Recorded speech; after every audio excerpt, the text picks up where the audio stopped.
Magandang gabi sa inyong lahat, kabanong. Ang ikukwento ko po sa inyo ay ang buhay ng aking tiyo Kulas. Kilalanin niyo na lamang po ko sa pangalang Vicente. Malakas ang ulan noong dumating ako sa probinsya ng Romblon. Gabi na noon. Bukod sa maputik ang daan, medyo may kadiliman din dahil kapos sa poste ng ilaw ang baryo nila tiyo Kulas. Gamit ang malaking payong na binigay sa akin ng matanda sa terminal sa bayan, nilakad ko ang daan papasok ng baryo. May mga nakakasalubong naman din akong mga tao. Pero syempre, hindi ko naman sila kilala kaya wala naman akong pakialam. Ang mahalaga lang sa akin, hindi ako maiilang maglakad dahil bukod sa akin, may iba pa ring nasa daan. Kakainis. Nasaan na ba kasi yung si Jomel? Ang sabi susunduin ako. Langya. Nakarating na lang ako't lahat wala naman. Si Jomel ang pinsan ko na panganay na anak ni Tiyo Kulas. Kasing edad ko lang din siya. Tulad ko, kakagraduate lang din niya noon ng college. Pero siya sa Romblon nag-aral, samantalang ako ay sa Maynila. Makikitira lang kasi ako sa kanila para sa gagawin kong promotion video. May kinalaman kasi sa ganoon ang pag-a-applyan ko ng trabaho. Isang buwan ako roon kaya nasisiguro ko talaga na marami akong magagawa. Huminto ko saglit sa gilid at sinubukang tawagan si Jomel. Kaso sa puntong yon, mahina na ang signal. Yung baryo kasi na yon ay talagang kulob. Napapaligiran ng matataas na puno. Ay, naku naman. Hindi pa makakuha ng signal Nakakapag-init ng ulo. Bad trip naman talaga Ang ayos-ayos kasi ng usapan Dapat hapon pa lang inasa bayan na siya para sunduin ako. Ay naku, talaga tong si Jomel Bangag din kasing kausap Pinagpatuloy ko na lang ang aking paglalakad. Napatigil ako sandali nang nasa tapat na ako ng up and down na bahay. Pero gawa lang sa kahoy. Ito na ba yun? Lumapit ako sandali at sinubukang sumigaw. Kaso sa lakas ng ulan, malabong marinig ako ng nasa loob. Tinabi ko na muna sa ilalim ng punong bayabas ang basang-basa kong maleta. Nasa aktong papasok na ako sa bakuran nang biglang may asong lumitaw. Napatras ako at napaupo sa putikan. Buti na lang nakatali yung aso. Kung hindi baka minukbang na ako ng asong itim na yon. Buwisit Bad trip naman, bad trip! Wala nang saysay na punasan ko pa ang puwet ko dahil nabasa na rin ng kalahati ng katawan ko. Dinampot ko na lang ang maleta ko at naglakad ng mabilis. Wala na akong pakialam kung madulas pa ako.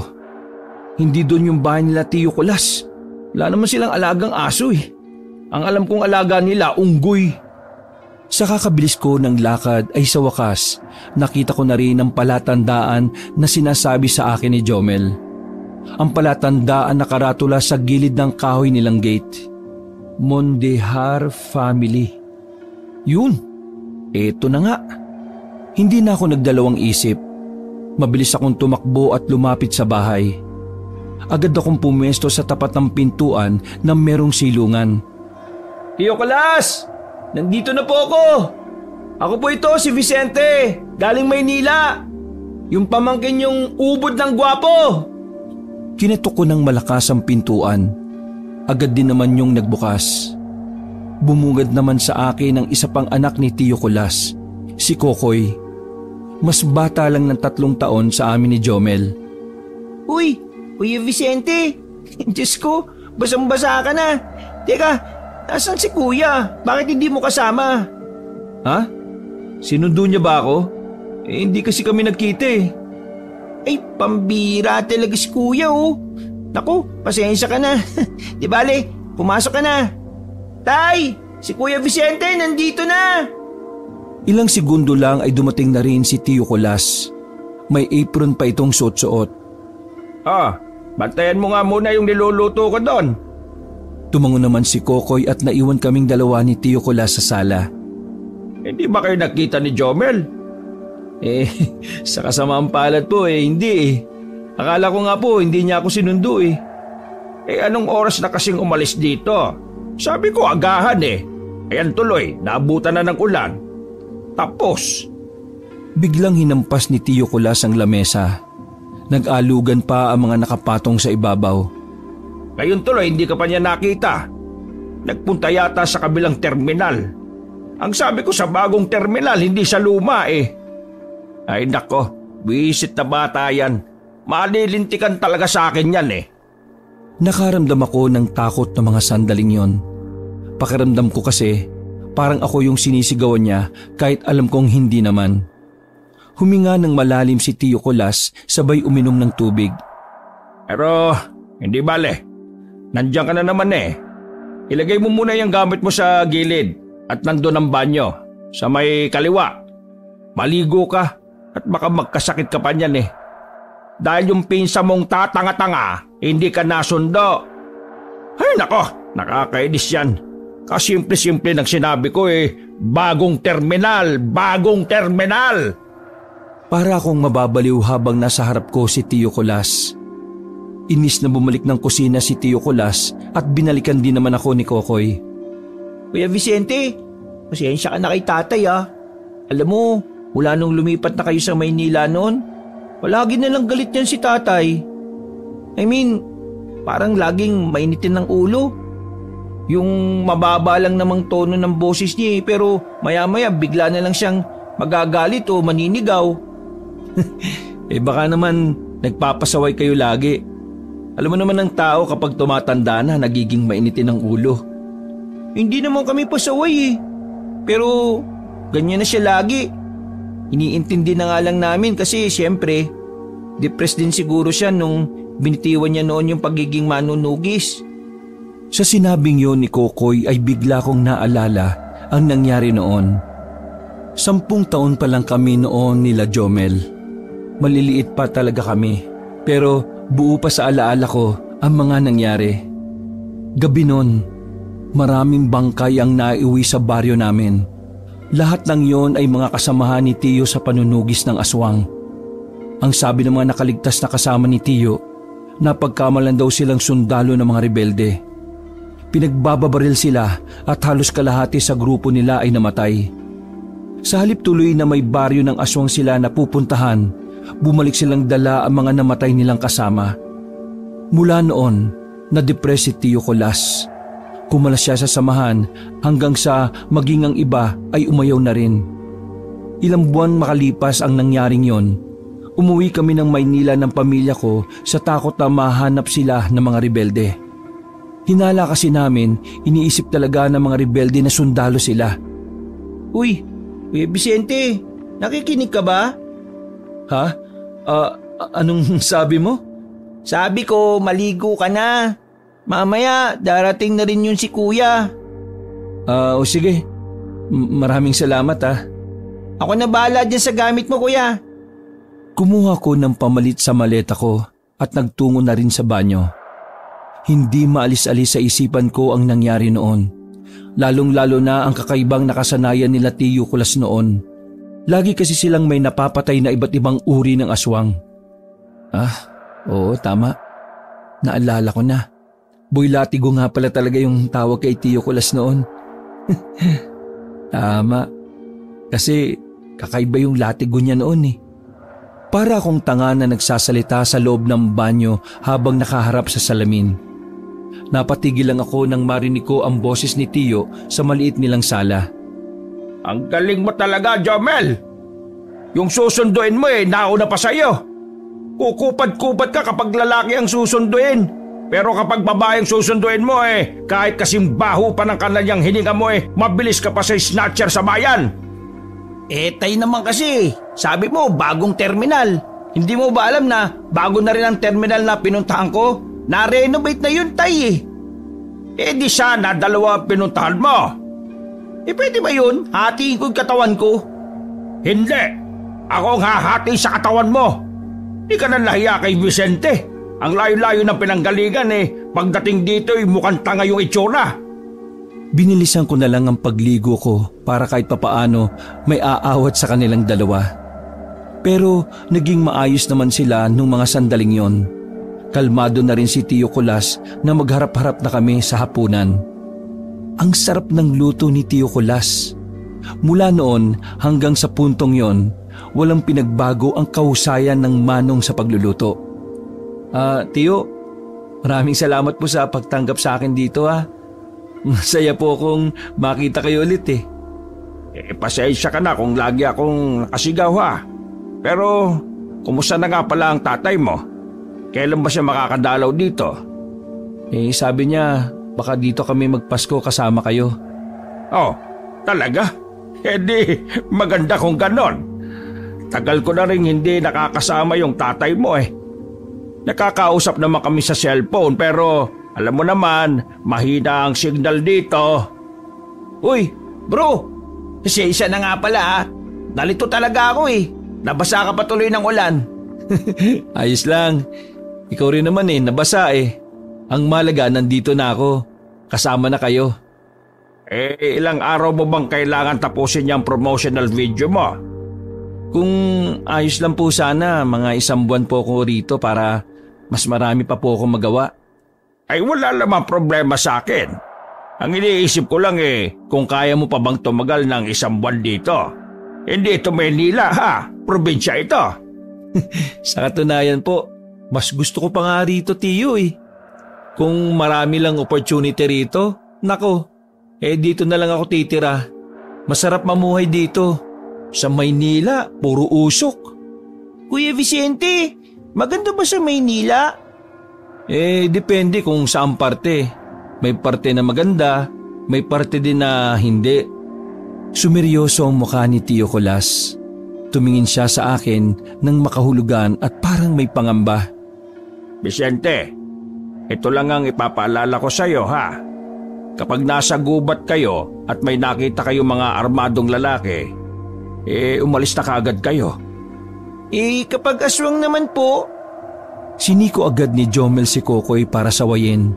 Halatang ayaw nilang nagbabanggit ng ganon sa harapan ng kanilang ama. Hindi pinansin ni Tio Colas ang sinabi ni Kokoy. Nagpatuloy lang ito sa pagsasalita. Para mas magandang tanawin ang mapuntahan ninyo, doon sa norte. Sakay lang kayo ng isang tricycle. Alam naman yan ni Jomel. Lagi yan doon kasi maraming tinitirang babae yan doon eh. Karamihan turista. Pa naman eh, nakakaya oh. Mahiya ka pa pare-pareho namang tayong lalaki rito. Totoo sinasabi ni tatay, Kuya Vicente. Maraming babae yan si kuya. One time nga, natuntun siya ng babae niya rito eh. Tapos, Hoy, ano ba? Tapos sabi ng babae, Hoy, Jomel, panugutan mo ko. Buntis ako. Tapos, nalaman namin di naman pala buntis. Natawa na lamang ako sa kwento nila. Kahit si Tio Colas ay hindi na rin napigilang hindi matawa. Pagkatapos ng kainan namin, ay tumambay na muna kami ni Jomel sa tapat. Humina na rin ang ulan noong mga sandaling yon. So, dito ka na pala muna ng 1 buwan. Bakit? Ayaw mo ba? Siyempre gusto, no? May kasama na akong mambababae. Siraulo ka talaga. Pero, itong totoo, tinigilan ko na pare dahil sa nangyari. Bakit? Ano bang nangyari? Huwag ka nalang maingay kay tatay ah. Nung nakaraang buwan, may nakilala ko sa norte. Magandang babae. Tapos, ilang linggo lang nakalipas, nalaman ko aswang pala yun. Yung lolo kasi na kaibigan ko, nabo ko yung babae na yun. Mula nun, hindi na nagpakita sa akin yung babae. Hindi ko na sinabi kay tatay kasi galit siya kapag may nababanggit ng aswang eh. Nagkakatroma kasi si Papa sa mga aswang na yan. Alam mo naman, yung nangyari dati, di ba? Ayun. Ikaw naman kasi magtino ka na. Baka mamaya dahil dyan sa kakaano mo sa mga babae, maligaw na naman dito ang mga aswang. Kinaumagahan ay tuluyan ng tumila ang ulan. Maaga kaming nagising ni Jomel para sa napag-usapan namin. Meron kasi siyang alam na magandang pagkukuhanan ng video. Sinamantala na namin ang medyo umayos na rin ang panahon. Gusto sanang sumama ni Kokoy noon kaso hindi siya pinayagan ni Tio Colas. Hindi ko alam kung bakit pero parang mas nag-aalala pa siya kay Kokoy kesa kay Jomel. Hindi ko na lang pinansin at inisip ko na lang na baka normal lang yon. Total, bunso naman kasi si Kokoy. huwag kayo masyado magpapagabi. Baka abutan pa kayo ulit ng malakas na ulan ha. Opo tiyo, uwi po kami ng mas maaga. Kumaway pa kami sa kanila bago kami tuluyang makasakay ng tricycle. Napansin ko na parang iba rin ang reaksyon ng mukha ni Tiyo. Para siyang nababahala na hindi namin maintindihan. Habang nasa biyahe na kami, ay hindi namin napigilan ang magdaldalan. Ang tagal din kasi mula nang huli kaming magkita ni Jomel. Alam mo ba, kahit matagal nang retired si tatay bilang manunugis, marami pa rin talagang humahanga sa kanya eh. Minsan nga sinasabi nilang sundan ko yung yapak ni tatay. Ayoko naman nun. Gusto kong makaharap ang mga kliyenteng hindi mga aswang. Kailan ka ba magtatrabaho? Sa December pa Inaasikaso ko pa kasi yung iba kong requirement. Tsaka hindi pa rin kasi ako handa sa training. Kaya kailangan ko pa ulit mag-aral ng 6 na linggo sa susunod na buwan. Ganun pala. Ako naman, kapag nakumpleto ko na lahat ng gagawin natin, may papasok ko nito sa pinag-a-applyan ko. Ito na lang ang kulang Kapag na-approve, matik, papasok na ako. Kaya salamat talaga sa tulong mo Buti nga, Romblon ang napili mo Siyempre naman, dito ako sinilang Mga ilang sandali lang ay napapreno ng malakas ang tricycle driver. Galit na galit ang lalaking sinigawa ng matandang babae. Bigla na lamang kasi yung tumawid ng walang pasabi. Bumaba na nga kami ni Jomel para awatin ng driver. Manong, tama na po yan. Matanda na yan Isira ulo, matanda ito Madulas na nga ang daan Bigla-bigla pang tatawid. Kundi ba naman tumandang paurong Lumapit sa amin ang matanda. Tumingin ito sa amin isa-isa. Pero tumigil ang tingin niya sa driver ng tricycle. Bigla na lang yung tumawa. Lumabas ang malalaking ipin na naninilaw na. Pagkatapos ay naglakad na rin palayo ang matanda. Napailing na lang ang tricycle driver. Maging kami ni Jomel ay nahiwagaan na lang din sa matanda. Sa hindi malamang dahilan, bigla ko na lang naramdaman na parabang may kakaiba sa matandang yon. Pero pinilit ko na lang hindi pansinin. Wag kayong pabalo ko sa mga ganyan Minsan modus yan Papasagasa tapos hindi mo pa nasasagi, tutumba na kagad. Natawa na lamang kami ni Jomel sa driver. Makalipas pa ang ilang sandali, inarating na rin namin ang sinasabing ginagawang tourist spot ng karamihan. Dahil magdamag na nag-uulan nun, wala pang gaanong tao. Basa pa kasi ang lupa at delikadong umakyat ng bundok. Sigurado ko bang okay lang sa'yo? Medyo madulas Ready na ako, Insan. Ako pa ba? Basta pagkakakitaan, go lang ako ng go. Ikaw bahala. Ako, sanay na ako. Ikaw lang naman ang inaalala ko Tara na. Mauna ka kasi. Ikaw naman ang nakakaalam Insan, alam mo yung tricycle driver kanina?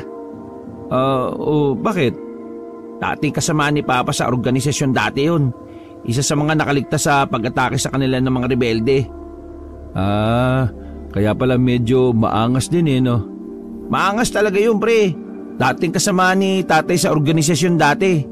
Isa sa mga nakaligtas sa pag-atake sa kanila ng mga rebelde. Kaya pala medyo maangas din no? Maangas talaga yun, pre. Sa sama nila tatay, yun lang ang may napapatay na aswang nun. Kahit mag-isa lang siya. Oo nga pala. Hanggang ngayon ba may aswang pa rin? Hindi ko alam. Matagal-tagal na rin nung huling may namataan dun sa amin Yung huli, kung hindi ako nagkakamali mga 4 years nung pagkatapos niyang umalis. Tik-tik ang nakita. Naku, nakakatakot no? Naalala ko dati, lagi silang may dalang sako Tapos laman nun, chop-chop na katawan ng tao. Nakakalungkot nga lang kasi pagkatapos ng nangyaring yun nagkawatak-watak na sila. Mas mainam na siguro yun para magkaroon sila ng payapang buhay. Napatigil kami sa pag-akyat nang may makita kaming bag sa gilid. Basa ang bag, tapos pigtal ang isang sukbitan sa balikat. Nagkatinginan kami. Medyo maganda kasi ang bag. Mamahalin yon base kay Jomel. Napaisip kaming dalawa kung kaninong bag yun. Nang suriin pa naming maigi, nakita naming may malaking hiwa pala yun sa gilid. Para bang hiniwa ng matalas na bagay. Kanino kaya to? Parang naiwan eh. Hindi, insan. Kasi kung iniwan yan dyan, dapat hindi yan sira. Parang hinablot to kaya nahagip ng kung anong matalim eh. Tara, buksan natin? Kagi, sigurado ka? O bakit? Baka mamaya meron ng may-ari niyan eh. Mapagbintangan pa tayo. Ay, oo nga no. O sige, wag na lang. Yan na natin yan dyan, tara na. Bakit na sana kami sa itaas kaso bigla na lang may 2 babae at 1 lalaki ang natatarantang bumaba. Base sa mukha ng mga yon ay para bang meron silang nakitang kung ano. Naintriga kami kaya naman agad kaming nagmadaling paakyat. Ilang metro lang nakita na namin ang bangkay ng 1 lalaki. Nakadapa sa lupa, nilalangaw at namamaho na rin. Punit-punit ang damit at pantalon na parabang pinaghihiwa-hiwayo ng matalas na bagay. Ay putik! Napalingon na lang ako sa ibang direksyon. Si Jomel naman ay nasuka-suka dahil sa mga nakita namin. Pulis pre! Tumawag tayo ng pulis! Bago kami makababa, nakapagsumbong na pala yung 3 nakasalubong namin. Buti na lang din ay may pulis sa baba ng bundok. Nasaksihan namin kung papaanong usisain ng mga pulis ang bangkay. Nalaman din namin na nakabukas na pala ang tiyan ng lalaking biktima. Para makatulong sa investigasyon, sinabi namin ang tungkol sa nakita naming bag. Nang buksan yon ay kumpirmadong pagmamay-ari nga yun ng biktima. Bumaba na rin kami ng bundok makaraan lang ng ilang minuto. At dahil sa nangyari, wala kaming choice ni Jomel kundi ang ipagpaliban na lang ang pag-akyat. Dahil base sa mga pulis, malaki ang posibilidad na may iba pang biktima sa ibang parte ng bundok. Tanghali pa lang ay nakauwi na rin kami sa bahay ni Tio Colas. Nagulat nga siya dahil akala niya aabutin kami ng hapon. Oh, akala ko ba'y hahapunin kayo sa pagre-record ng video? Jomel, alam mo ba talaga yung sinasabi kong lugar? Tay, nakarating naman kami ni Vicente, kaso... Kaso ano? Sabihin mo. Tio, dun po kasi sa bundok na aakyatin sana namin ni Jomel, may may natagpo ang bangkay ng lalaki. Napaayos ng upo si Tio Colas. Sandali siyang napatigil sa paghahalo ng kape niya. Ano ka ba? May natagpo ang bangkay doon? Oo tay, bangkay ng lalaki na wakwakan tiyan. Tapos napakaraming hiwa sa katawan, parang Tinigil ni Jomel ang sasabihin niya. Napagtanto niya na hindi magandang ideya kung sasabihin niya kay Tio ang gumugulo sa isip niya. Aswang ba ang gusto mong sabihin? Naiiling na tumango ang pinsan ko. Biglang hinampas ni Tio Colas ang lamesa. Walang kahit na sino sa inyo magkakalat ng nangyari doon, ha? Naintindihan niyo? Bakit naman tay? Di ba dapat alam nila para maiwasan nila kung ano man ang dapat na iwasan? Manahimik ka! Wala kang alam sa mga aswang-aswang! Tio, malakas na po ang boses ninyo.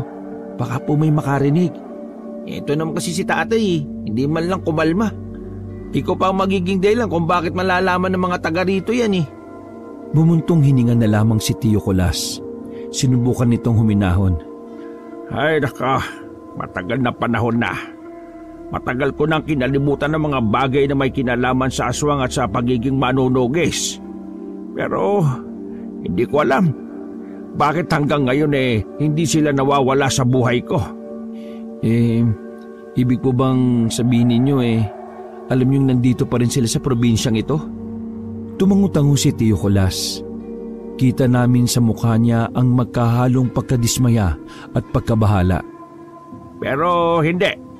Dapat wala akong pakialam. Ayaw ko nang mangyari ulit yung mga nangyari noon, Ayaw ko na.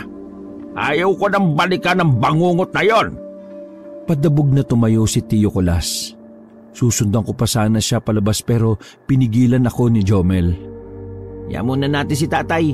Umaatake na naman yung trauma niya mula sa nakaraan eh. Ayos lang ba siya kapag ganon? Hindi ko alam.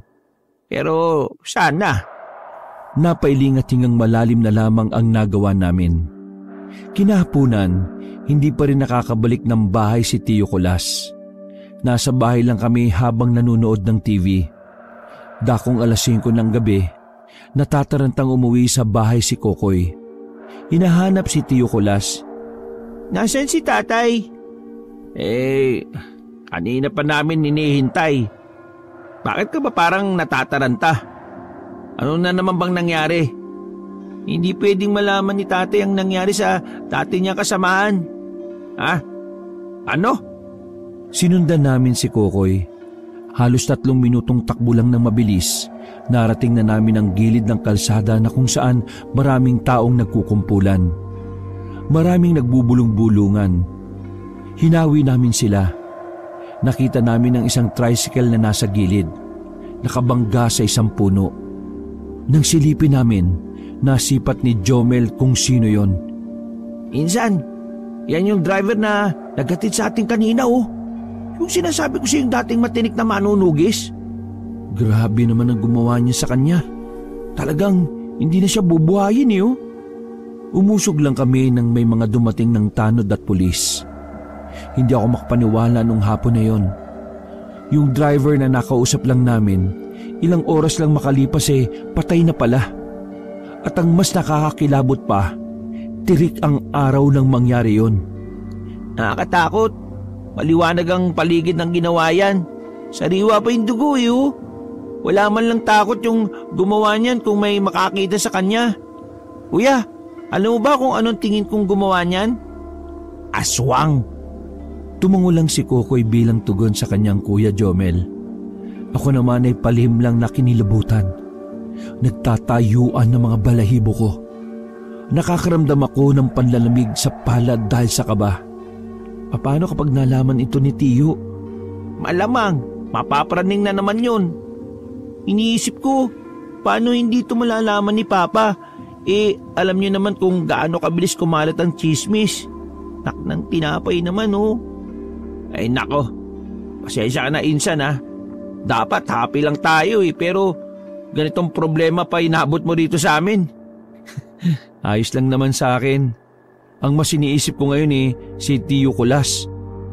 Kung hanapin kaya natin siya. Alam ko kung saan natin siya pwede makita. Nagmamadali kaming umalis sa mga nagtutumpukan tao. Bago gumabi, ay tinungo namin ang isang sementeryo na halos 10 minutong lakaran mula sa lugar.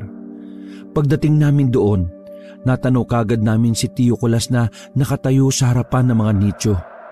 Kapag napapraning si tatay pinupuntahan niya dito yung mga kasamaan niya.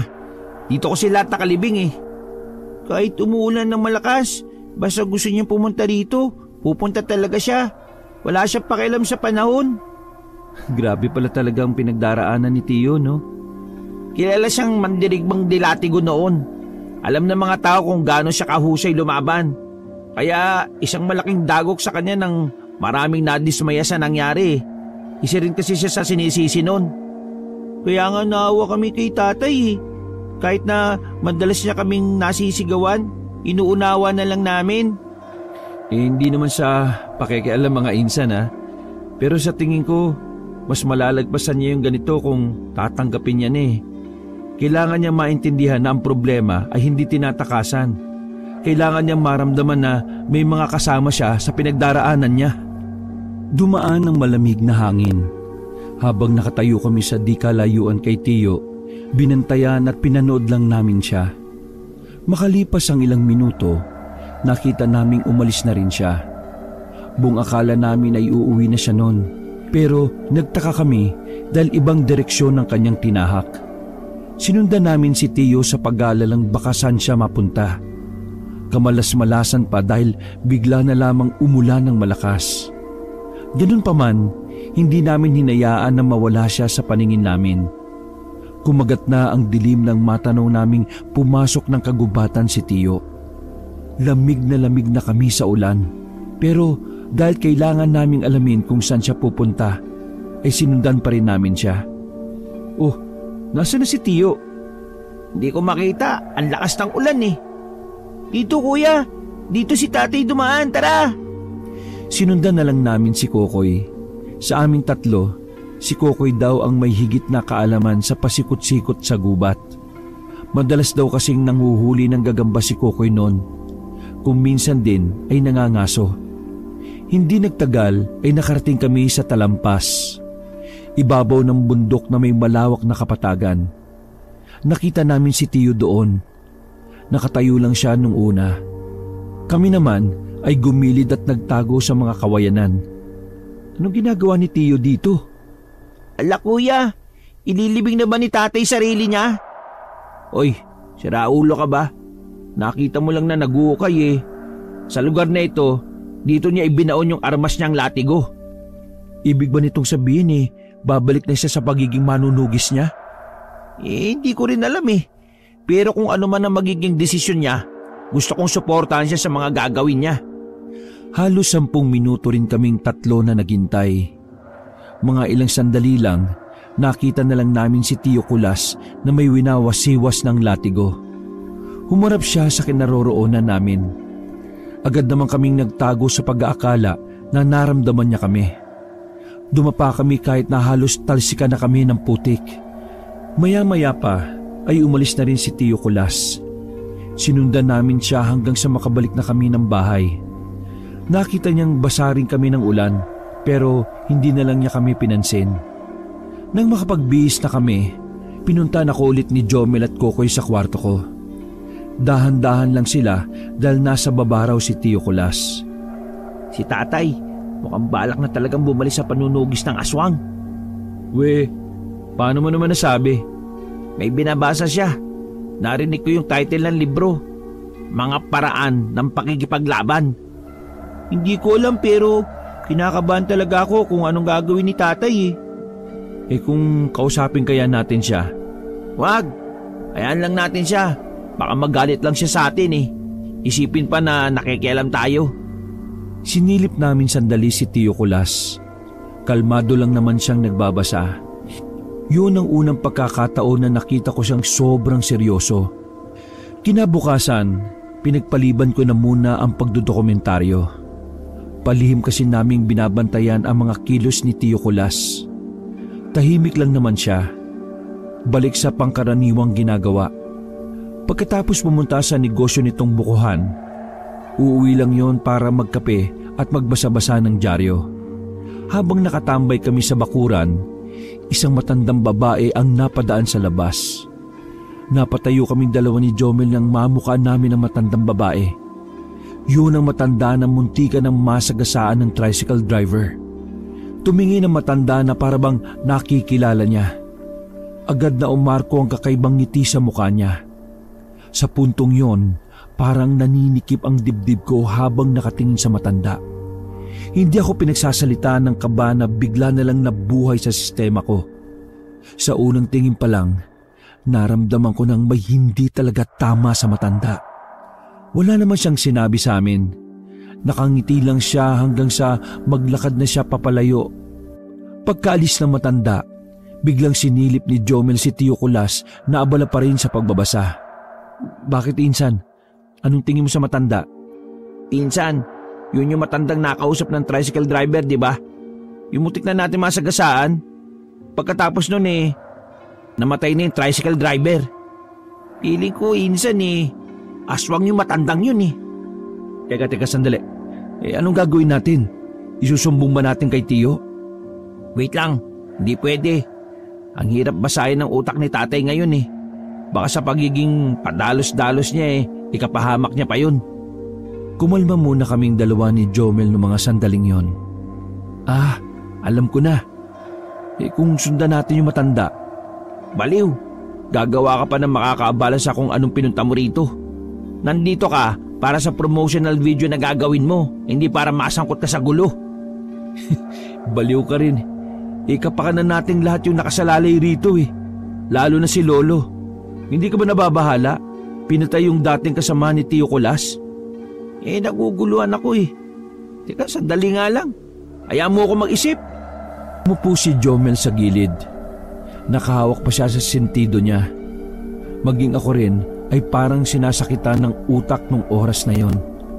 Mas lalo pa kaming kinabahan nang biglang lumabas na si Tio Kulas. Nakita niya kaming parang hindi mapalagay. Ano bang ginagawa niyo? Bakit pareho kayong nakahawak sa mga sentido niyo? Kasi tay, oo, sinusubukan namin mag-teleport. Ano? Mag-ano? Uy, Jomel, ano ba pinagsasabi mo? Trip mo ba si Tio? Hindi, masakit lang ulo namin tay. Kasi dahil sa nangyari, na-delay yung promotional video nito ni Vicente. Marami pa namang araw. Mabuti pa samahan niyo na lang ako. Ho? Samahan? Saan po? Nagkatinginan kami ni Jomel. Palagay namin, maganda ang mood ni Tio Kulas ng mga oras na yon. Kaya sasamantalahin na naming sakyan kung anuman ang trip niya. May pupuntahan akong kakilala. Kailangan ko ng kasama para may taga-bitbit. Oo, sige po. Sasama ko. Ikaw, Jomel, ikaw ba? Kung sasama ka, di sasama na rin ako. Yun naman pala Hintayin niyo lang ako at magpapalit lang ako ng maayos na damit. Buong akala namin ay narinig ni Tio Kulas ang pinag-uusapan namin. Nang lumabas ulit si Tio Kulas, ay sabay-sabay na rin kaming umalis. Hindi namin alam kung saan lugar kami pupunta. Basta ang hinala namin ni Jomel, ang pupuntahan namin ay isang dating kasamahan ni Tio. Sumakay kami sa maliit na jeepney. Sabi ni Jomel, medyo malayo-layo kapag gano'n na raw ang sinakyan. Pinagmasdan ko si Tio Kulas habang nasa biyahe kami. Kalmado lang siya. Parang hindi ko na makita sa kanya ang pagiging mainiti ng ulo. Makalipas lang ang halos 1.5 oras, binaba kami ng jeepney sa tapat ng isang sementeryo. Uy, bakit tayo nandito? Hindi ko rin alam. Ngayon lang ako nakarating sa sementeryong ito Okay, dalawa. Sumunod lang kayo sa akin Sinundan lang namin si Tio Kulas.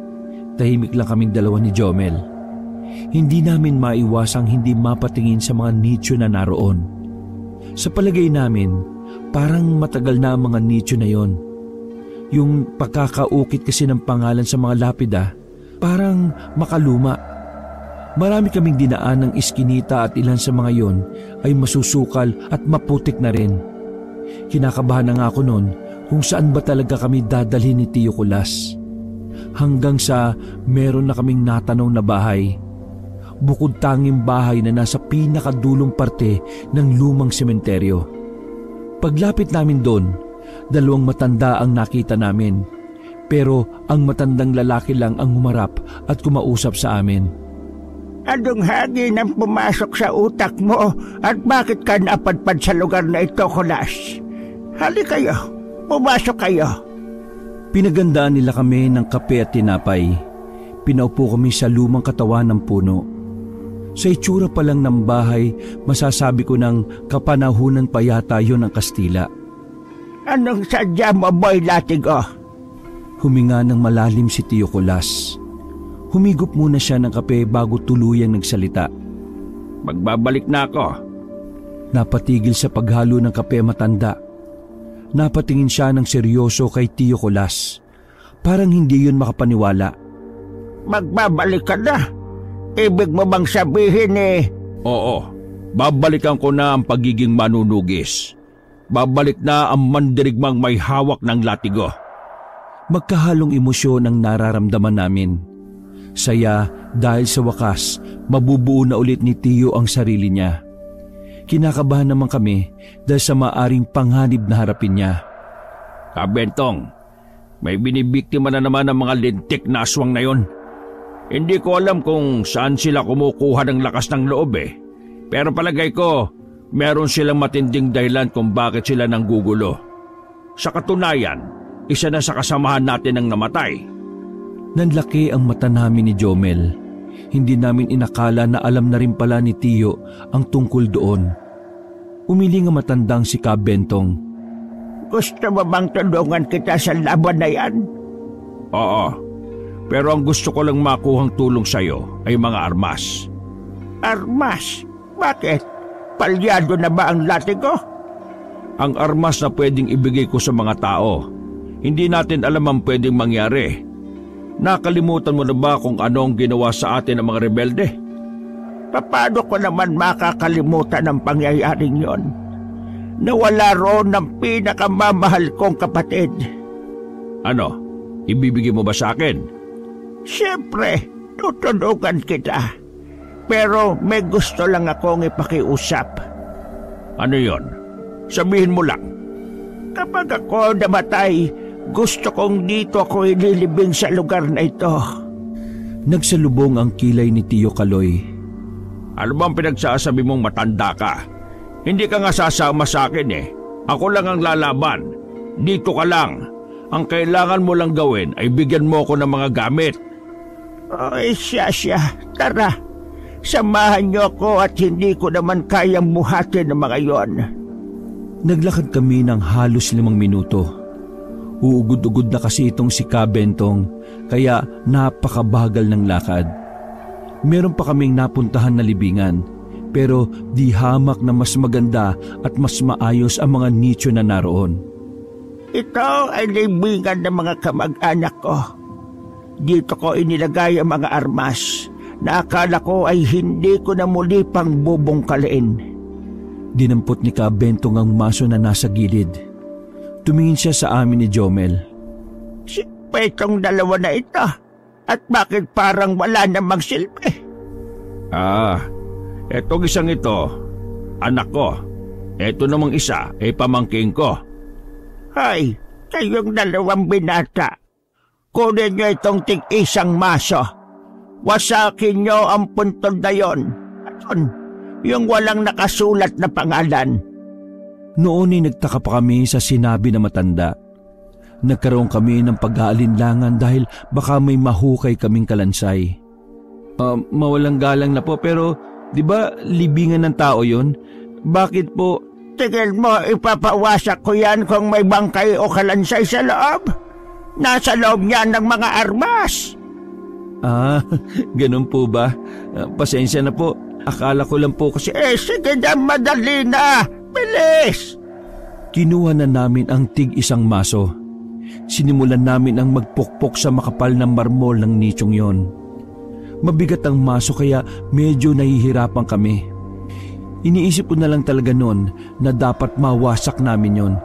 Dahil mukhang may pagkamainitin din ang ulo ni Kabentong.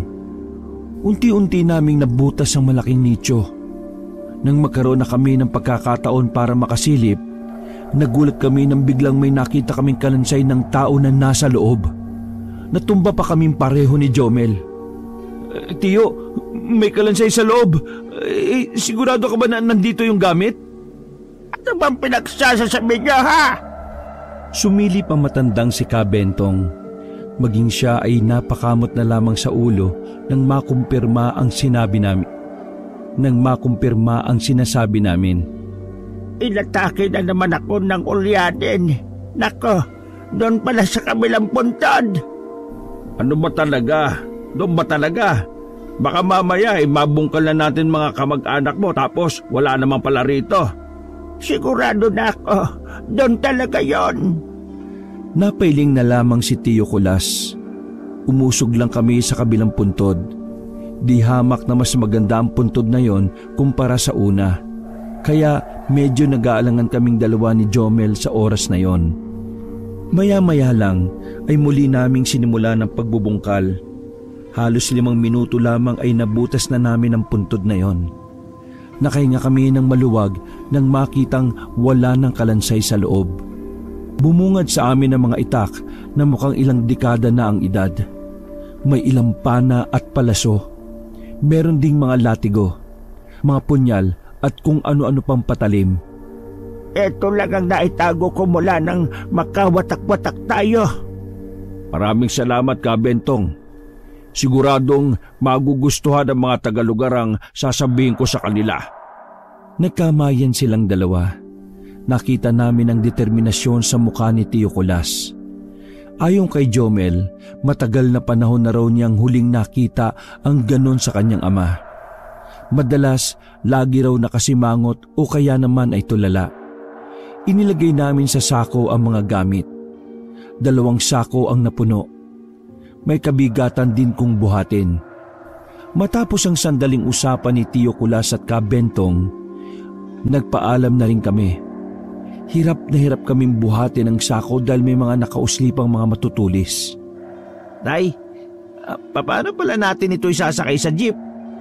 Magbabayad tayo ng triple para pasakayin tayo. Ngumisi lang si Tio Kulas. Natawa na lang din kami ni Jomel dahil sa kaangasan na ipinakita niya. Nakasakay naman kami kagad nun. Sumakto pa na kakilala ni Tio ang nasakyan namin. Habang nasa biyahe kami, ay may ilan din kaming nakasabay na pasahero. Nung una ay wala kaming pakialam sa mga kasama namin. Pero habang tumatagal, napapansin ko ang pabalik-balik na tingin sa amin ng 2 lalaki. Minsan, tingnan mo yung 2 sa dulo. Kanina pa tingin ang tingin sa atin yan eh. Kilala niyo ba yan? Hindi naman namin kilala yan. Ang sama makatingin eh. Binalingan ko ng tingin si Tio Kulas. Pasimple rin siyang tumingin sa 2 sa dulo. Dumaan pa ang mga sandali ay nagbabaan na rin ang ibang pasahero. Kami na lang ang naroon at ang 2 lalaki na nasa dulo. Nakita na lang namin si Tio na biglang lumapit sa 2. Nataranta ang 2 lalaki at dali-daling tumalon palabas ng jeep. Huminto ang sasakyan. Nagtaka ang driver sa nangyari. Pero sinabi na lang ni Tio Kulas na may atraso sa kanya ang 2 lalaki. Agad na nakatakbo palayo ang 2 lalaki. Hindi na rin namin hinabol dahil marami kaming bitbit. Nang makababa na kami sa tapat ng barangay namin, doon na sinabi ni Tio Kulas kung ano ang 2 lalaking yon. Nakatakas yung 2 loko. Siguradong makakapagsumbong yon sa mga kapwa nila aswang. Sabi ko na nga eh, tama ang hinala ko. Mukha silang hindi aswang eh. Paano mo naman nalaman na aswang yon, Tay? Nararamdaman ko yung base sa mga kilos at tingin nila. Hindi naman sa pakikialam, Tio ah. Pero ano po bang gagawin niyo kung sakaling magsumbong nga yung 2 yon? Ano pa nga ba? Di palag-palag na. O sige na, buhatin nyo na yan at nang makauwi na tayo. Naglakad na kami papasok ng barangay namin. Pagkarating namin sa bahay nila, nakita kaagad namin si Kokoy sa bakuran na nagsisibak ng kahoy. Diretso lang na pumasok si Tio. Habang kami naman ay inilapag na muna sa gilid ng hagdan ang dala naming sako. Oh, saan ba kayo galing? Bakit ang tagal nyo? Tsaka ano yung nasa sako? Kalakal? Mga gamit niyang panglaban sa aswang. Napahinto si Kokoy sa sinisibak niya. Lumapit siya sa amin at tiningnan ang laman ng sako. Kuya, ibig ba nitong sabihin, babalik na si tatay sa... Oo. Nagulat nga rin ako eh. Bigla na lang siyang nagdesisyon ng ganon. Nakita ko ang kakaibang saya sa mukha ni Kokoy. Matagal na kasi niyang gusto na maging manunugis uli si Tio Kulas. Kinagabihan, lumabas kami ng bahay. Kasama namin si Tio Kulas. Isa-isa naming inabisuhan ng mga residente na magtipon sa bulwagan ng barangay. May ilan na hindi pumunta at may ilan din namang mga nakiisa. Pinayagan din si Tio Kulas ng kapitan dahil kilala naman siya sa lugar nila. Mga kalugar, ako si Kulas, ang kilalang boy latigo nung kasagsagan pa ng samahan. Nandito ako sa inyong harapan para ipabatid sa inyo ang tunay na nangyayari. Matapos ang maraming taon, muli na namang nagpaparamdam ang mga aswang. May mga biniktima na sila. Alam kong alam nyo naman ang bagay na yan. Bilang paghahanda sa paglusob nila, narito ako sa harapan ninyo para pangunahan ang maaaring maging laban. Halo-halong reaksyon ang natanggap namin sa sinabing yun ni Tio. Halos lahat sa kanila ay tuwang-tuwa at ang iba naman ay nabigla. Narito, kunin nyo ang mga gamit. Proteksyon yan para sa muling pakikialam ng mga rebelde. Nagkaroon ng bulong-bulungan uli. Kahit ako ay napaisip din sa sinabi niya. Marahil nagtataka kayo kung bakit sinali ang mga rebelde sa usapan. Mga rebelde ang pumatay sa mga kasamahan ko noon dahil tinutulungan nila ang mga aswang na ubusin ng mga manunugis. Kaya ngayon, kalaban din natin sila. Ang kakampi ng mga aswang ay kalaban ng taong bayan. Napapatango na lang ako. Nadadala ko sa positibong hiyawan ng mga tao. Noong mga sandaling yon, wala na sa isip ko kung ano ba talaga ang pinunta ko doon. Parang mas mahalaga pa sa akin noon na matapos muna ang problema ni Tio Kulas. Naging matagumpay ang pagpupulong na yon.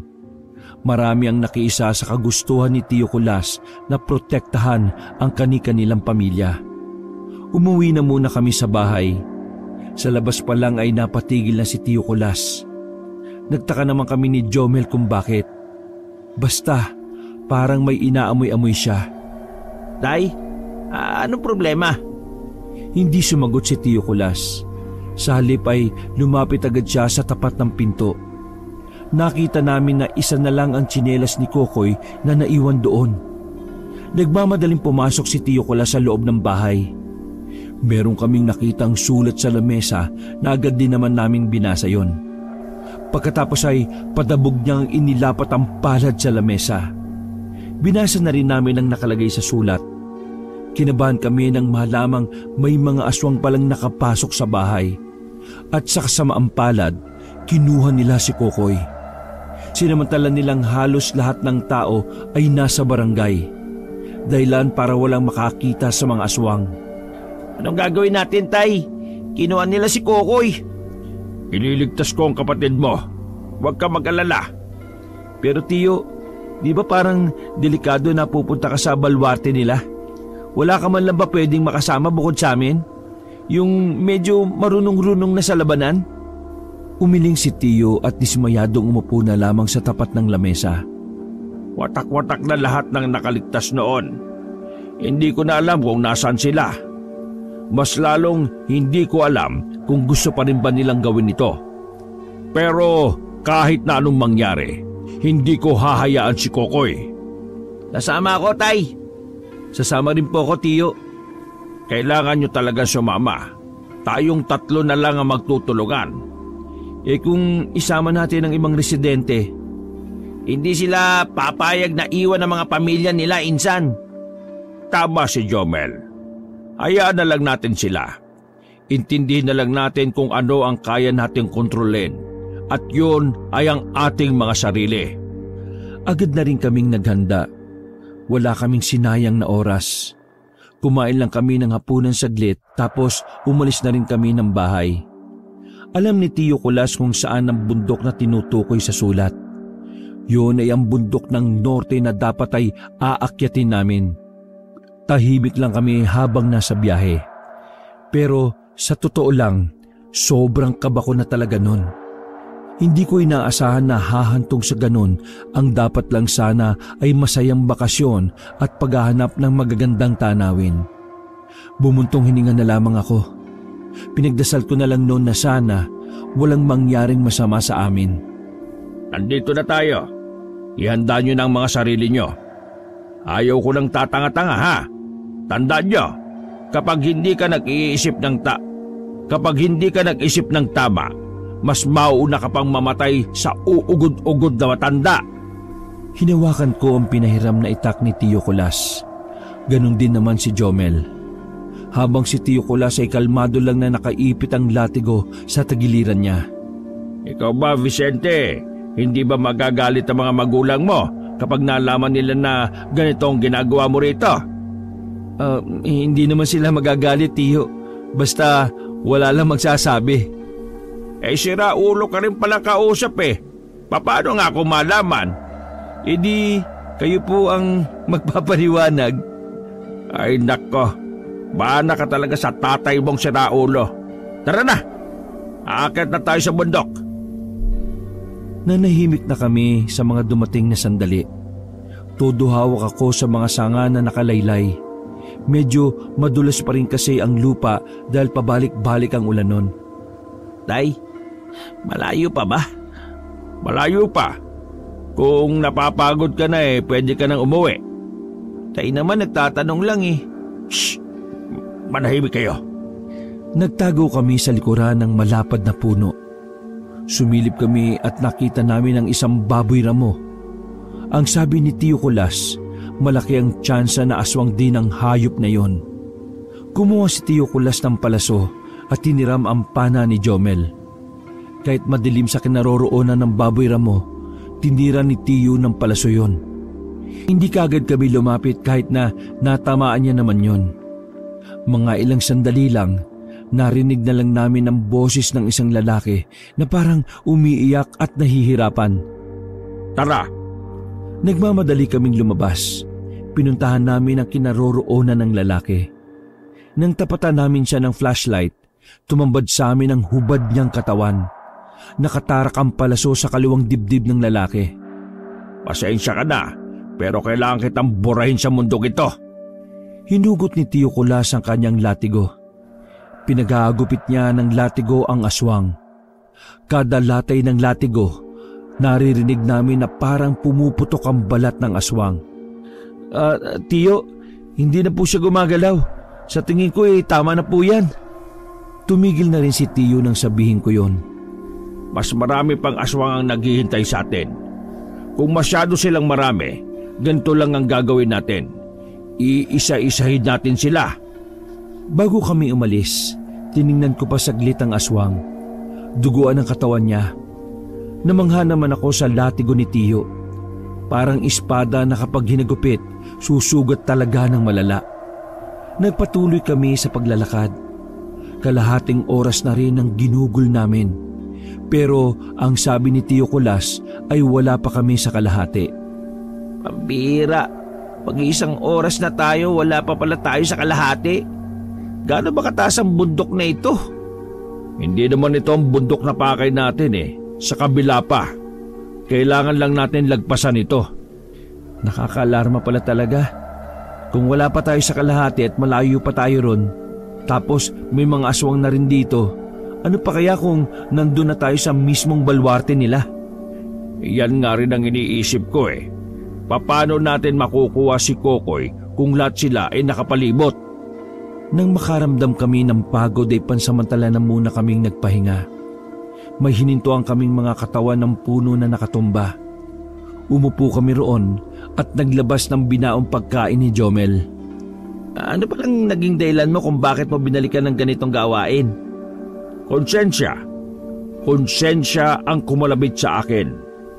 Pinapatay ako ng konsensya ko dahil nung malagas kami, wala man lang akong ginawa. Kumalas din ako sa samahan para protektahan ang pamilya ko. Pero kahit na kailan, hindi ako nagsisisi sa ginawa kong desisyon. Sadyang pinapraning lang ako ng konsensya dahil maraming tao ang umaasa sa akin noon. Tio Kulas, nag-aalala po ko kay Kokoy. Paano kung saktan nila si Kokoy o kaya naman gawin din nilang aswang? Kayang-kaya kong ibalik sa dati si Kokoy kung gagawin nilang aswang. Huwag lang nilang sasaktan. Tay, kung ako ba ang kinuha ng mga aswang, ililigtas mo rin ba ako kagaya ng ginawa mo ngayon? Ililigtas mo rin ba ako kagaya ng ginagawa mo ngayon? Aba malamang, sira ulo palang tao ka mula kasi pagkabata namin, madalas lang ang atensyon mo kay Kokoy Siniko ko kagad si Jomel. Alam ko kasi na noon pa man ay may tampo na siya kay Tio Kulas. Uy, hindi ngayon ang tamang oras para dyan, no? Ikaw ba nagseselos kay Kokoy? Kasi kung nagseselos ka, huwag ka na sumama. Baka napipilitan ka lang. Mahal ko si Kokoy at wala siyang kinalaman sa kung ano man ang tampo na nararamdaman ko sa inyo. Ayun naman pala Bakit kailangan mo pang sabihin yan ngayon? Alam mo namang nasa alanganing kalagayan tayo baka kasi mamatay na ako ngayon at hindi ko pa nasasabi sa inyo Uy, para kang tanga. Mais ka nga. Saka na natin pag-usapan ang sama ng loob mo kapag nasa maayos ng lahat. Sa ngayon manahimik ka. Para kang batang nagmamaktol Ano pa nga ba? Inakbayan ko na lang din si Jomel para kumalma na siya. Mabuti na lang din at kalmado lang rin si Tio Kulas sa mga sandaling yon. Katahimikan na naghari sa mga sumunod na sandali. Nguya na lang ni Jomel ang maririnig at ilang kuliglig. O tara na, nasasayang ang oras. Kahit na hindi nag-iimikan ng dalawa, nagpatuloy pa rin kami sa paglalakbay. Ang pinakamalaga sa aming lahat noon ay mabawi si Kokoy. Natanaw namin ang kabilang bundok. Sabi ni Tio Kulas ay malapit-lapit na raw kami sa paroroonan. Kaya naman unti-unti na ring umandar ang kaba sa sistema ko. May mga nakikita kaming liwanag sa kabilang bundok. Ang sabi ni Tio Kulas, malaki ang tsansa na lugar na yun ng mga aswang. Oh, parang malapit na tayo. Kung sinong gustong mamatay kagad dyan, pwedeng magtanga-tangahan. Tay, dalawa lang kaming kasama mo. Sino ba pinariringgan mo? Teka, may naisip akong paraan para mabawasan ang sama ng loob niyo sa isa't isa. Paraan? Anong paraan naman yan? Pag natapos na natin ang problemang ito, magsuntukan kayong dalawa. Labasan lang ng sama ng loob. Kayo ba ng tatay mo nagsuntukan na? Ho? Hindi pa naman ho. Bakit gusto mo mangyari sa amin yon? Sinaulo ka talaga no? Hindi, sorry ho Tiyo. Bawat takbang namin nang maglakbay na ulit kami ay parang mabigat. Hindi naman sa natatakot ako. Sadyang kakaiba lang talaga ang pakiramdam ng isang Manilenyo. Nahaharap ako sa mga nilalang na kahit kailan hindi ko pinangarap na makita o makaengkwentro. 20 minutos ang nakalipas. Nasa paanan na kami ng bundok nang magtago na naman kami. May dala-dala silang lampara na siyang nagsisilbi nilang liwanag. Kahit ilang metro ang distansya nila, kitang-kita nila na may itsura ang mga babae. Lalong-lalo na si Jomel na talaga namang malinaw ang mata pagdating sa mga dilag. Tiyo, huwag mong sabing aswang din yan ha. Malamang sa malamang, aswang rin yan. Ay, sayang. Ang gaganda pa naman. Kung gusto mong laplapin, lapitan mo. Lalaplapin din ang bituka mo yan. Napailing na lamang si Jomel dahil sa lakas ng pambabara ni Tiyo. Pagkalagpas ng dalawang babae, ay saka kami lumabas. Buong akala namin ay nakadaan na ang dalawang babae pero nagkamali kami. Umakyat lang pala sila sa itaas ng puno. Tumalon sila sa likuran namin. Hinawakan kaming dalawa ni Jomel. Muntikan na nila kaming mahila pero nagulat kami nang tumalon si Tio Kulas palapit sa amin. Sabay niyang hinagupit ng latigo at tinamaan ng isang babae sa muka. Alam naming nasugatan agad ang babae dahil tumalamsik pa ang dugo sa amin. Hindi na kontento si Tio Kulas. Sinundan niya pa ng maraming hagupit ang isang babae. Mangisay-ngisay ang babaeng yun. Yung babae namang medyo payat, nagawa niyang makalapit kay Tio Kulas. Nakalmot niya si Tio sa braso. Pero agad din naman kaming rumisponde ni Jomel. Sabay naming tinaga ng itak ang babae. Pagkatapos ay si Tio Kulas naman ang naglatigo. Sabay niyang nilalatigo ang dalawa hanggang sa mapahiga na lang sa lapag. Sabihin niyo sa akin, may binihag ba kayong binata? Sa halip na sumagot ng maayos, ay piniloso po lang sila ng isang babae. Binihag? Sa tingin mo rin kaya meron? Tumawa ang babae kahit na hirap na yung magsalita. Masyado ka palang maligalig Sige, sa impyerno ka na magligalig. Nasa aktong lalatiguhin na ulit ni Tio pero pinigilan ko siya. Sandali Tio, kailangan natin masiguro kung nasa taas nga si Kokoy. Kailangan natin siyang piliting magsalita. Binaba ni Tio Kulas ang latigo niyang nakaamba na sana sa ere. Miss, sabihan mo na lang kung may biyag ba ang kapwa mo. Sabihan mo na lang kung may biyag ba ang mga kapwa mo aswang na isang binata. Kapag sinabi mo, hahayaan ka na namin makatakas. Uy, ano makatakas? Patatakasin mo yan? Magtiwala ka lang. Sasagutin ko ang tanong mo sa isang kondisyon. Kondisyon? Ano naman yon? Halikan mo ang labi kong nagdurugo. Kapal naman ang mukha mo. Kadiri ka. Kung ako si Jomel, baka pumayag pa ako. Pero ako si Vicente, no? Wala tayong mapapala sa dalawang yan. Tuluyan na natin yan. Sige, Tiyo. Hinataw na ng latigo ni Tiyo Kulas ang dalawang babae hanggang sa hindi na yung gumalaw. Hindi ko akalain na mga siraulo din pala mga aswang. Hindi lang siraulo, mga tuso rin sila. Kaya hindi kayo dapat pumapayag sa mga kondisyon nila. Tara, malapit na mag-alas 12. Tiyo, may isugat ka. May benda akong dala rito. Kinuha ni Jomel ang benda sa kanyang maliit na bag. May samaan pa sila ng loob ni Tiyo, kaya ako na muna ang naglagay ng benda sa kanya. Malayo ito sa bituka, huwag kayong mag-alala. Sa muli naming paglalakad ay napansin ko ang pananahimik ni Jomel. Inakbayan ko siya dahil sa pag-aalala ay naisipan ko ng alamin kung ano ang problema niya. Insan, ayos ka lang ba? May sugat ka ba? Ayos lang naman ako pero... Pero ano? Natatay na ako kanina pa eh. Ano? Natatay ka na? Napatigil si Tiyo Kulas sa paglalakad at nilingon kami. Sige na, tumae ka na. Humanap ka lang ng magandang pwesto ha. Insan, pwede bang samahan mo ko? Oh, bakit sasama pa ako? Ano ako, tagahugas ng puwet mo? Baliw, bantayan mo lang ako, baka may aswang eh. Ay, oo na, sige na. Sinamahan ko si Jomel sa paghahanap ng magandang pwesto. Pumwesto siya sa likuran ng puno. Pumitas siya ng dahon na kanyang ipapamunas. Pambihira. Abot dito ang amoy niya na. Amoy bad trip yan ah. Pwede ba? Manahimik ka na lang dyan. Nakikiamoy ka na lang eh. Halos 5 minuto ko siyang hinintay. Bumalik na rin kami kay Tiyo pagkatapos. Kaso, hindi namin siya naabutan. Wala si Tiyo Kulas sa pinanggalingan namin. Nagsimula na kaming kabahan ng mga sandaling yun. Pero maya-maya lang ay biglang lumitaw si Tiyo Kulas sa kabilang banda. Nag-aayos siya ng botones ng pantalon niya. Akala namin nawala ka na eh. Akala namin nawala ka na, Tiyo eh. Saan ka ba nanggaling?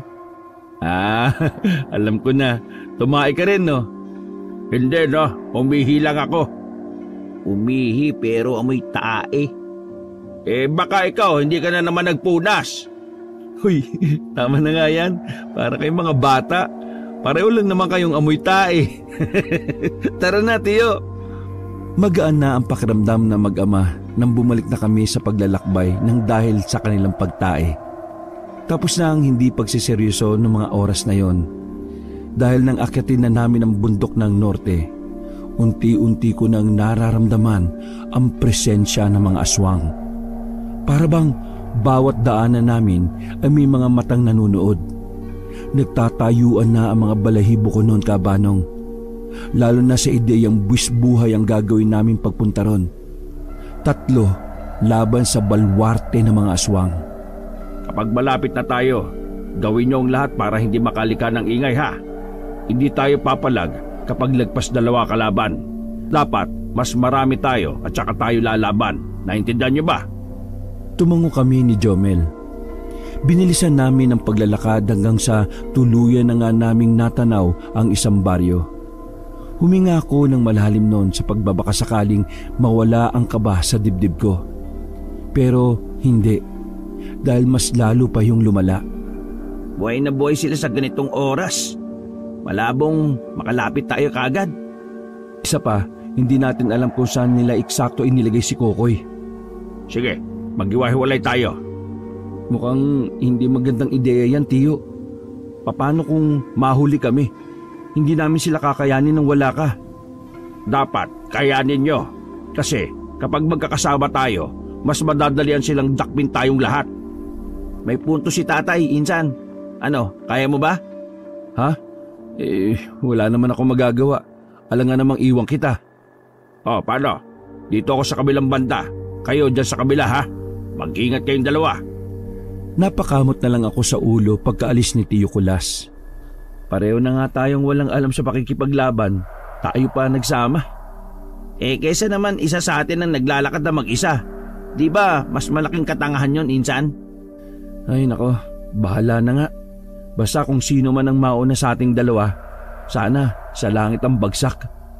Wala mang karanasan sa pakikipagsagupaan sa mga aswang at aminadong pareho kaming lampa, nilakasan na lamang namin ang kalooban namin. Inisip ko na lang din na para yon kay Kokoy. Ilang metro ang distansya mula sa kinalalagyan namin. Natanaw namin ang ilang aswang na nagkakasiyahan sa isang bakuran.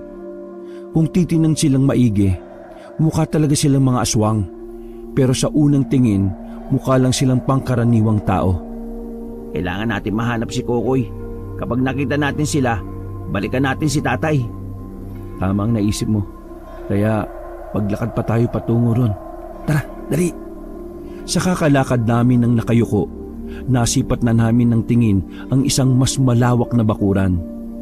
Para siyang lugar kung saan nagtitipon ng mga aswang. Hindi na sana namin yung papansinin, pero may nakita kaming mga bihag na nakagapos sa mataas na bakod. Ayun si Kokoy! Buhay si Kokoy!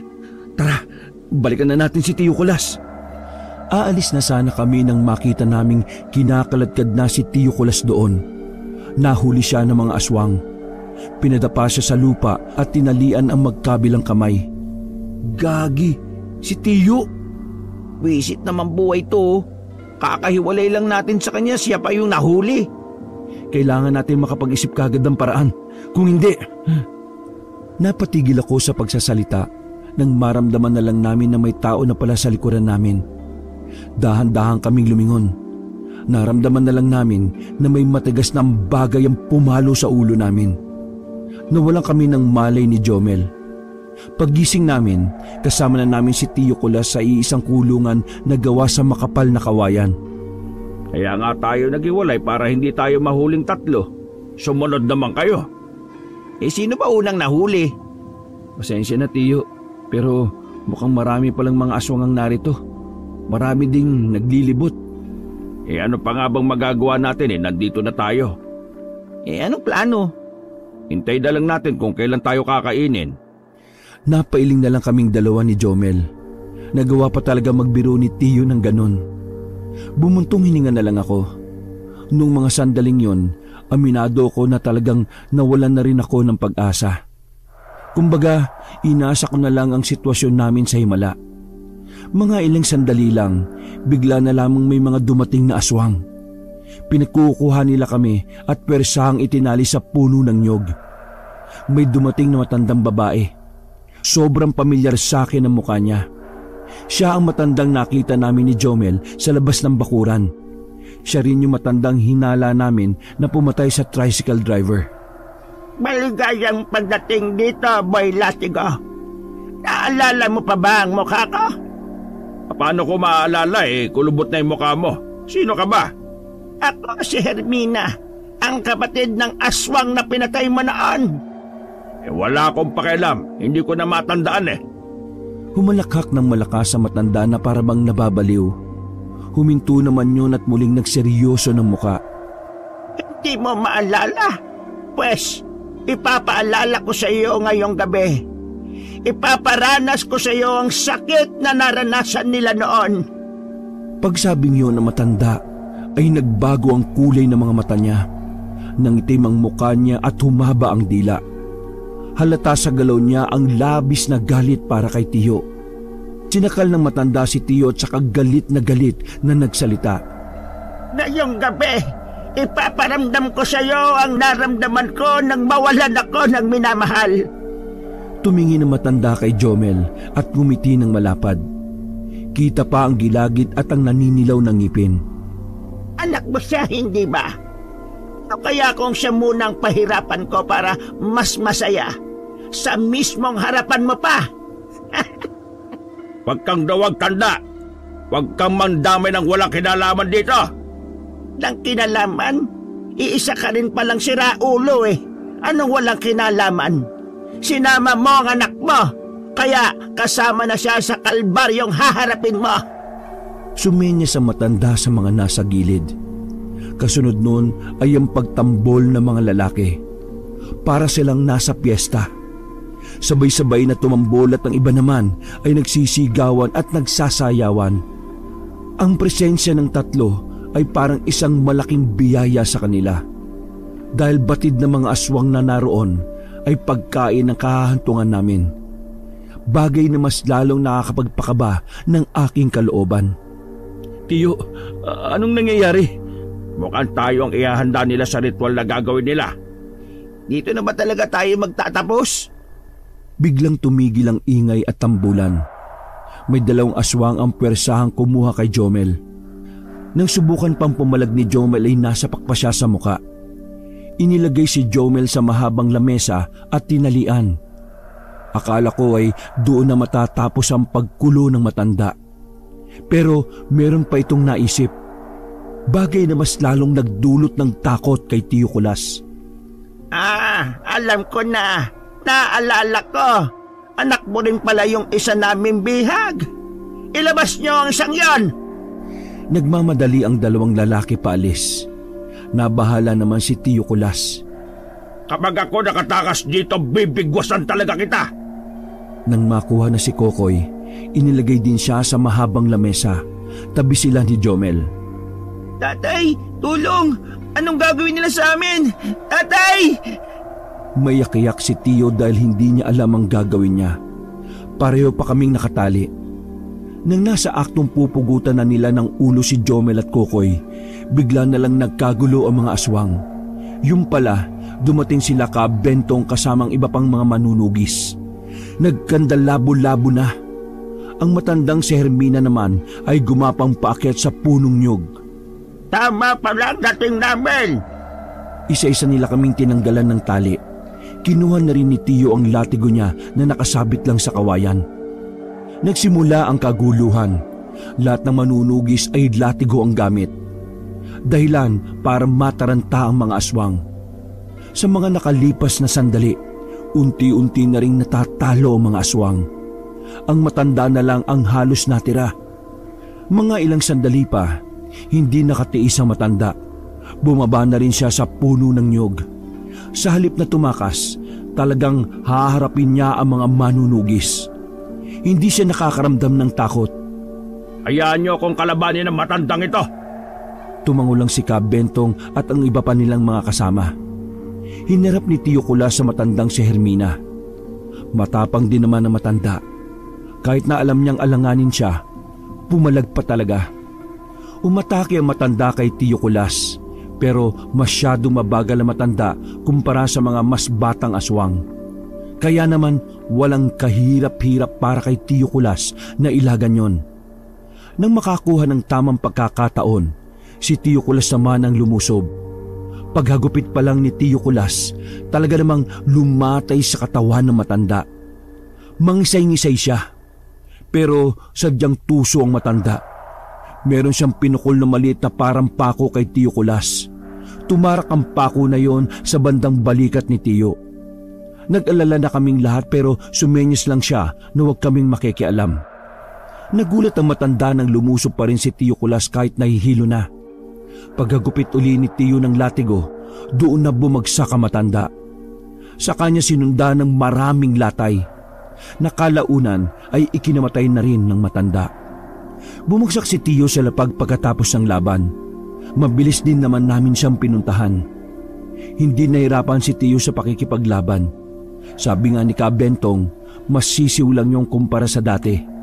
Pero ang nagpahirap lang sa aming lahat ay ang laso na meron ng pako. Sa mismong lugar na yon, sinubukan nilang gamutin si Tiyo Kulas. Kabadong-kabado kami dahil nangingitim na ang labi ni Tiyo. Iyak na rin ng iyak ang magkapatid. Bumabagal na ang tibok ng puso niya. Akin ang mga panggamat dyan. Diyos ko, sabi ko naman sa iyo, Kulas, ako dapat ang nauna eh. Pambihira ka naman Pakiusap, gawin niyo po lahat. Tay, lumabang ka. Wala na kaming siraulong tatay kapag nawala ka. Sige ka. Magtiwala lamang tayo sa Diyos. Makakaligtas si Tiyo. Lahat ng alam ni Ka Bentong sa panggagamot ay ginawa na niya. Halos 20 minutos rin kaming naghintay. Buong akala talaga namin ay madededo na si Tiyo. Pero nabigla na lang kami nang magkaroon na ulit siya ng malay.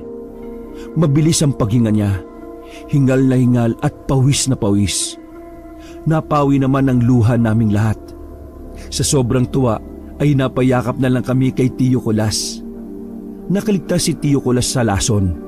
Mabuti na lang ay may kaalaman si Kabentong sa mga lason. Mula nang matalo ang mga aswang, nagbalik si Tiyo Kulas bilang boy latigo. Muling nabuhay ang kanilang samahan. Nabura naman ang mga aswang sa probinsya nila. Sobrang saya namin noon dahil parang nabuo ang pagkatao ni Tiyo Kulas. At dahil doon, naging positibo na rin siya sa buhay. Wala man akong gaanong ginawa sa labanan, pero natutunan ko ang isang bagay. Yun ay ang labis na pagmamahal ng isang ama sa kanyang mga anak. Nakabalik na rin ako sa Maynila Kabanong pagkatapos ng mga nangyari. Nakagawa rin ako ng promotional video. Higit pa sa pagkatanggap sa trabaho, mas masaya ako sa kapayapaan na nakamit nila Tiyo sa kanilang baryo. Wakas. Magandang gabi sa inyong lahat, Kabanong. Ang ikukwento ko